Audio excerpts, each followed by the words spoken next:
Bismillahirrahmanirrahim. Assalamualaikum warahmatullahi wabarakatuh. Waalaikumsalam warahmatullahi wabarakatuh. Selamat datang Bapak di podcast The Young of Journalist Mansel. Hari ini kita akan podcast bersama narasumber kita yaitu Bapak Ahmad Amir selaku narasumber pada pagi hari ini. Bapak Ahmad Amir ini adalah seorang PNS di Pemda Manokwari Selatan, di mana beliau juga ini adalah seorang tokoh masyarakat yang mana banyak sekali penghargaan-penghargaan dan berbagai organisasi yang diikuti, sehingga kami dari The Young of Journalist Mansel mengundang beliau sebagai narasumber. Oke. Selamat datang Pak di The Young of Journalist Mansel. Ya, selamat datang. Terima Ya. kasih. Dan Bapak Ahmad Amir ini lahir di Geser 12 Juli 1970, bertempat tinggal di Kampung Waroser, distrik Oransbari. Oke. Saat ini kegiatannya Bapak apa yang sedang dilakukan? Ya, selain aktivitas kesehariannya sebagai PNS, Ya. di luar kegiatan pemerintahan, ada organisasi-organisasi juga yang kita tangani sebagai pengurus, dan kemudian ada kegiatan-kegiatan di rumah, bercocok tanam, terus ikan hias, pengembangan ikan hias. Iya.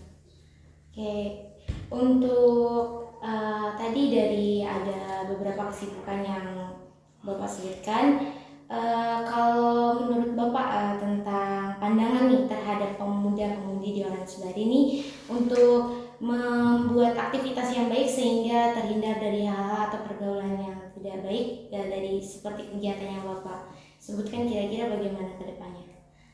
Ya, pemuda khususnya di desa Oransbari, Ya. Dalam kaitannya dengan aktivitas mereka agar terhindar dari kegiatan-kegiatan negatif, ya mestinya bisa meluangkan waktu untuk terjun atau masuk dalam organisasi sehingga aktivitas kesehariannya bisa ke arah yang positif, dan itu memang kita harapkan untuk pemuda-pemudi atau remaja di distrik Oransbari khususnya. Saya pernah sebagai ketua BKP Remi distrik Oransbari dulu, DPK periode 2000 berapa tuh? Pada 2008. 2008 ya, 2 periode, saya sampai lupa. Itu tujuannya itu untuk bagaimana kita mengajak para remaja ini untuk berkecimpung dalam organisasi, sehingga seperti kita tahu kan organisasi itu untuk mengajarkan kita terutama remaja ini untuk lebih mengarah kepada arah-arah yang positif. Karena ruang-ruang di distrik Oransbari ini banyak yang masih kosong, yang selama ini ditinggalkan oleh generasi tua, bahkan ada ruang yang memang belum diisi, sehingga kita berharap kepada remaja penerus nanti untuk tonggak estafet di distrik Oransbari nanti. Oke Pak, itu tadi kan terkait pandangan Bapak terhadap pemuda di Oransbari. Luar biasa ya Pak, maksudnya pada saat yang seperti ini, tapi kalau untuk organisasi sekarang banyak pemuda yang jarang terlibat untuk ikut di organisasi. Kira-kira itu bagaimana Pak untuk kedepannya supaya para pemuda atau para remaja di Oransbari ini lebih sering atau lebih senang berkecimpung di dunia organisasi seperti itu Pak? Ya, ini karena memang di Oransbari ini terutama pemuda-pemudi yang memang asli lahir di Oransbari ini, barangkali menurut hemat saya, dari semenjak kita berkecimpung di sini di organisasi, itu memang banyak yang masih enggan untuk masuk di organisasi karena mereka belum tahu manfaatnya itu sebenarnya organisasi. Nah, dengan kemajuan daerah, perkembangan daerah saat ini yang dulu kita distrik, sekarang sudah punya kabupaten sendiri, kan ruang-ruang itu harusnya diisi oleh pemuda, dan terutama kan Papua di Mansel sini. Kebanyakan ini sekarang malah diisi oleh orang luar, karena kita ketinggalan dalam hal itu. Nah, misalnya di dewan kalau kita tidak berkecimpung di organisasi terus tiba-tiba muncul begitu, kita tahu kan kualitasnya kan tidak sesuai dengan diharapkan masyarakat. Jadi kita bicara kepemudaan ke depan itu, yang memang organisasi adalah itulah wadahnya di situ.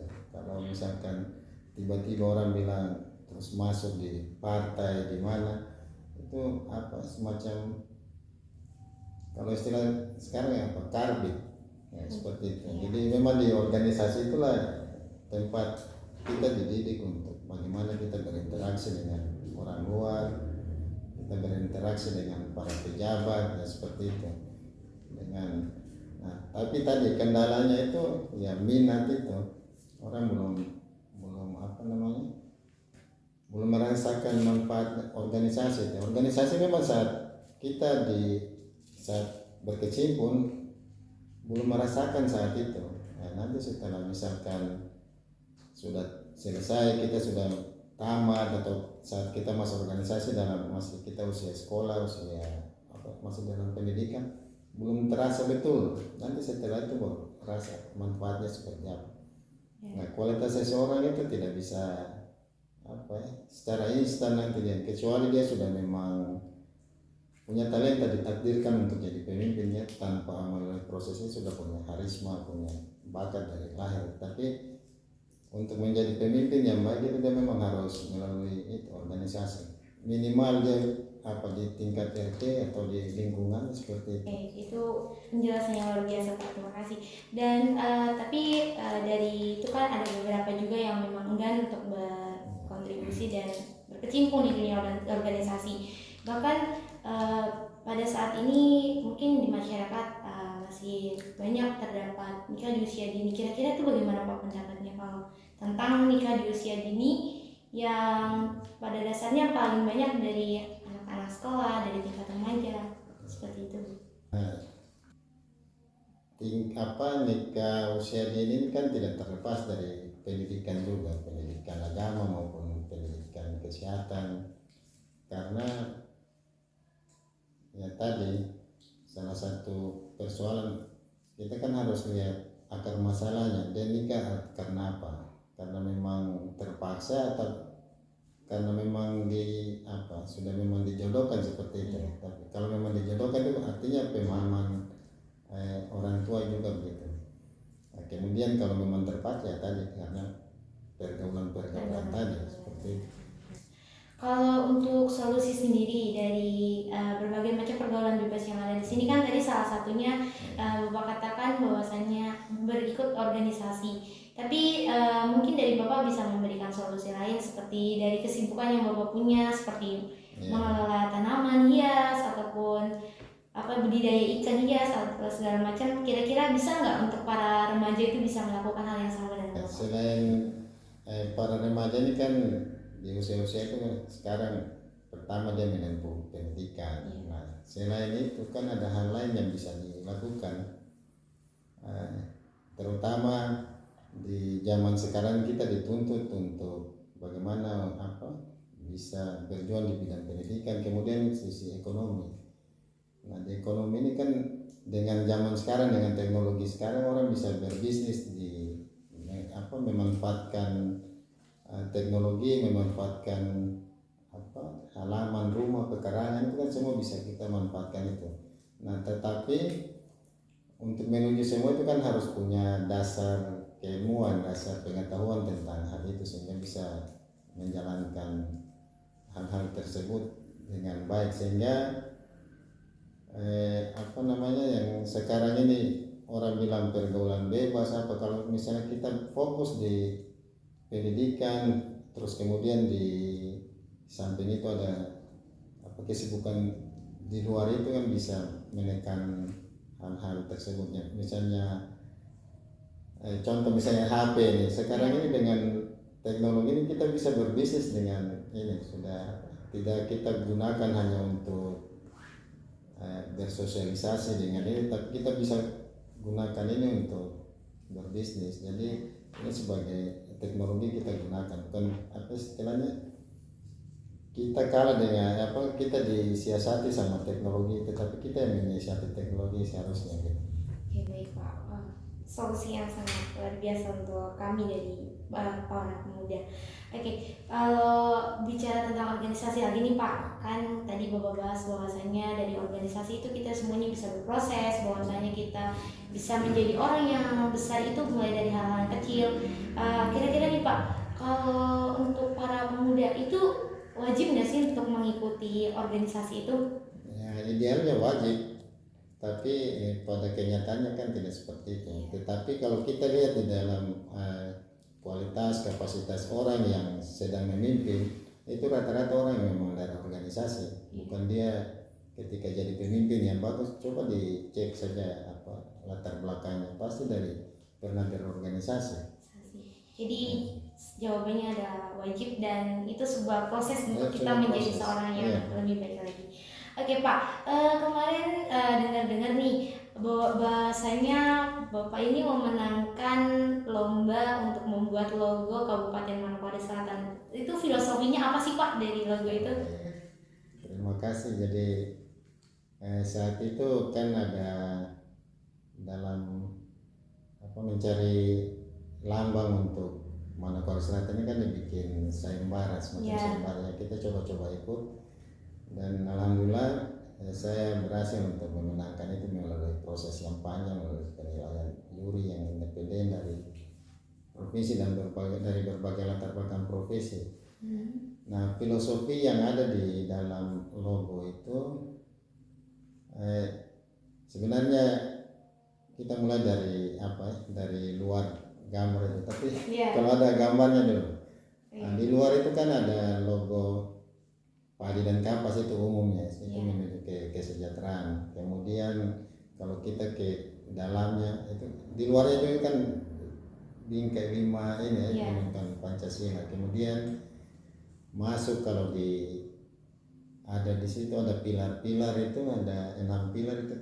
Bahwa Mansel ini kan lahir dari 6 distrik, terus di bawahnya itu ada batu-batu bata ya semacam itu, artinya menopang pilar-pilar itu dengan batu yang kokoh yang terdiri dari 57 batu bata. Itu artinya ada 57 kampung saat mendirikan ini. Nah, kemudian ada warna di situ, warna biru dan biru langit dan biru laut, itu menunjukkan kondisi alam kita yang juga warnanya sama, hampir sama dengan Manokwari, Kabupaten Manokwari, karena kita lahir memang dari sana. Jadi namanya anak itu kan harus ada yang sama ada. Nah, kemudian yang intinya di bulatan itu dan mahkotanya itu ada pisang.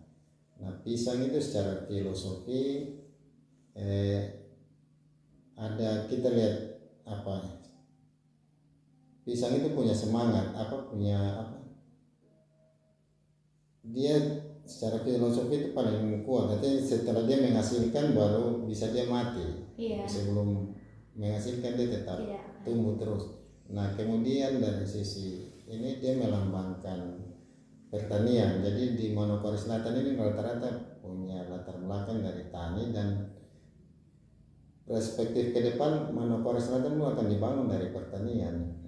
Kita punya potensi, entah nanti dia menuju ke industri, tapi tetap dia berbasis pertanian misalnya. Iya. Nah, kemudian itu ada warna hijau juga, itu bahwa kita tetap menjalankan pembangunan, tapi lingkungan hidup tetap harus kita jaga. Nah, kemudian di dalam logo itu ada tarian tumbuh tanah. Itu filosofinya bahwa orang asli di sini atau orang Mansel harus dia bisa bergembira di atas tanahnya sendiri. Artinya itu melambangkan kesejahteraan. Artinya tujuan pembangunan akhirnya kesejahteraan itu. Nah, terus di situ ada warna kuning juga, itu melambangkan bahwa pemerintah itu dia harus hadir di semua lapisan masyarakat. Jadi sebenarnya banyak makna yang ada di dalam logo itu, tetapi intinya itu bahwa kesejahteraan. Jadi ketika di situ saya masukkan tarian tumbuh tanah, artinya tarian itu ditampilkan saat orang sedang bergembira. Jadi intinya tujuan pemekaran ini untuk mensejahterakan masyarakat di Manokwari Selatan gitu. Luar biasa sekali Pak filosofinya, dan itu menjadi suatu kebanggaan terutama dari kita juga para pemuda untuk bisa mencontoh dan meneladani Bapak sebagai sosok orang yang sangat-sangat inspiratif di masyarakat. Oke Pak, mungkin itu kita berbicara tentang berbagai macam aspek tadi, dari organisasi, terus tentang logo yang Bapak buat supaya bisa menjadi inspirasi buat kita dari para remaja. Kalau untuk selanjutnya nih Pak, saran untuk kami dari The Young of Journalism Mansel ini kira-kira gimana Pak ke depannya supaya mungkin bisa menjadi yang lebih baik lagi? Ya alhamdulillah kita sangat bersyukur bahwa dipelopori oleh Pak KWA ya, Ya, untuk memberikan podcast The Young of Journalism ya, Mansel. Young of Jurnalis. Jadi ini memang kalau kita bicara pencerahan sekarang ini lebih efektif kalau kita menggunakan media-media yang ada. Salah satunya ini kan podcast. Nah, di dalam podcast inilah kita bisa menyuarakan cita-cita besar untuk kepemudaan itu lewat media-media yang salah satunya podcast. Kami juga dengan kawan di sini kita sering berdiskusi tentang bagaimana pengembangan remaja ke depan. Dan tadi saya bilang mengisi ruang-ruang, salah satunya misalkan MC itu yang sederhana saja tetapi masih diisi sama orang-orang tua. Iya. Ruang-ruang itu ya nanti ke depan diisi oleh adik-adik remaja seperti itu. Jadi sebenarnya untuk podcast ini kalau saya bisa sarankan mudah-mudahan bisa kita kembangkan, ada bisa kembangkan dan bisa menarik banyak juga minat-minat adik-adik yang lain untuk bisa bergabung di sini. Nah, semua itu tadi bilang sarana belajar kita berproses dan di sini dan tidak tertutup kemungkinan barang ini bisa dijadikan sebagai penghasilan dari sini. Jadi teknologi sekarang begitu, sedang kita menyampaikan berita, menyampaikan informasi bisa juga mendatangkan penghasilan, cuan, ya seperti itu. Terima kasih Pak, luar biasa sekali untuk semua yang diberikan pada hari ini, mulai dari pengalamannya, mulai dari berbagai macam hal yang bisa membuat kita para remaja menjadikan ini sebagai jauh lebih baik lagi, sebagai pengalaman yang sangat berharga. Oke, sahabat Young of Journalism Mansel, itu dia perbincangan kita bersama Bapak Ahmad Amir selaku tokoh masyarakat yang ada di Orange Bali. Terima kasih Pak. Terima kasih sudah diundang hadir di sini untuk menyampaikan tentang kepemudaan dan bagaimana peran pemuda ke depan itu. Sebenarnya masih waktunya pendek, ingin kita bicara lebih panjang lebar tapi mungkin di lain waktu bisa diundang lagi. Terima kasih. Oke, assalamualaikum warahmatullahi